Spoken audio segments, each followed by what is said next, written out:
নমস্কার বন্ধুরা, কেমন আছো তোমরা সবাই? আশা করি খুব ভালো আছো আর আমিও খুব ভালো আছি।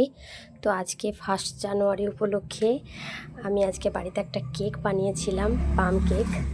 তো নিজের মতো করে বানালাম, কেমন হয়েছে তোমরাই দেখে বলবে। খেতে কিন্তু দারুণ হয়েছিল। তো প্রথমে আমি ক্যারামেলটা বানিয়ে নিলাম চিনিটা দিয়ে। তারপর চিনিটা একটু লাল হয়ে এলে তার মধ্যে একটু জল দিয়ে পাতলা করে নিলাম। আর এদিকে গুঁড়ো দুধ গরম জলে গুলে তার সঙ্গে চিনি আর সাদা তেল অ্যাড করে গুলছিলাম। আর ক্যারামেলটাও অ্যাড করে দিয়েছি। খুব সুন্দর চায়ের কালার চলে এসছে একবারে।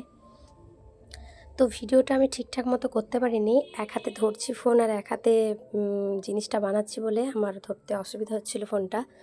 তো এভাবে একটু একটু করে ভিডিও করেছি আর কি। তো এটা ভালো করে গুলিয়ে নেওয়ার পর একটু নুন দিতে হবে, চিনি, দুধ, তেল সব স্বাদ মতো, মানে যতটুকু পরিমাণ আর কি। আমি পরিমাণটা বলিনি, নিজের মতো করে মেজারমেন্ট করে করেছিলাম, একটু বেশি করেই করেছিলাম। আর এখানে আমি আটার কেকটা বানিয়েছিলাম, পুরোটাই ময়দা দিয়ে করিনি, আটা দিয়ে করেছি।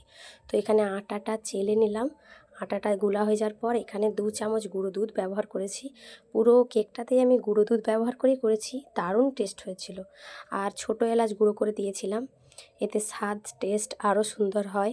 এর মধ্যে আমি আরেকটা জিনিস অ্যাড করব, সেটা হচ্ছে কমলা লেবুর রস। কমলা লেবুর জুসের সঙ্গে আগে আমি মানে কিশমিশ, বাদাম, আমন্ড এইসব ভিজিয়ে রেখেছিলাম 2 ঘন্টার মতো। তার সঙ্গে দিয়েছিলাম টুটি ফুটি। সব ভিজিয়ে রাখার পর তারপর গুলিয়ে নেওয়ার পর আমি এটাকে বেকিং পাউডার আর বেকিং সোডা দিয়ে গ্যাসের ওপর বসিয়ে দিয়েছিলাম। বাদামটা উপরে অনেকটাই দিয়েছিলাম, কিন্তু এটা ফুলে ওঠার পর এরকম হয়ে গেছে। তো সুন্দরভাবে ফুলেছে কেকটা, দেখে নাও তোমরা। গ্যাসের মধ্যেই করেছি।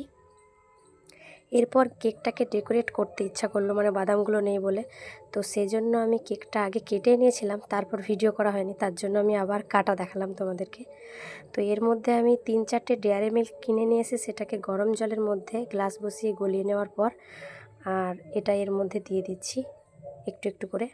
আর ওরিও বিস্কুটের প্যাকেট একটা নিয়ে এসেছিলাম ডেকোরেশন করার জন্য, খুব সুন্দর যাতে দেখতে লাগে, মানে একটু দোকান দোকান মনে হয়, যাতে একটু বাড়িতে বানিয়েছি বলে একটু কম মনে হয়। কিন্তু খেতে অসাধারণ হয়েছিল, দারুণ হয়েছিল, পুরো চকলেট কেকের মতো। আর তার উপর এটা দেওয়ার পর এবার উপরটাতেও দিয়ে দিলাম চকলেটটা। তারপর ওরিও বিস্কুটগুলো ভেঙে ভেঙে এর উপরে ডেকোরেট করে দিয়েছিলাম। তো কেকটা অসাধারণ দেখতে হয়েছিল। তারপর 2 ঘন্টার জন্য ফ্রিজ করে দিয়েছিলাম। তারপরে আমরা খেয়েছিলাম, পুরো মানে সেই স্বাদ, দারুণ হয়েছে। তোমরাও বাড়িতে বানিয়ে দেখো, খুব ভালো লাগবে। তো সবাইকে হ্যাপি নিউ ইয়ার।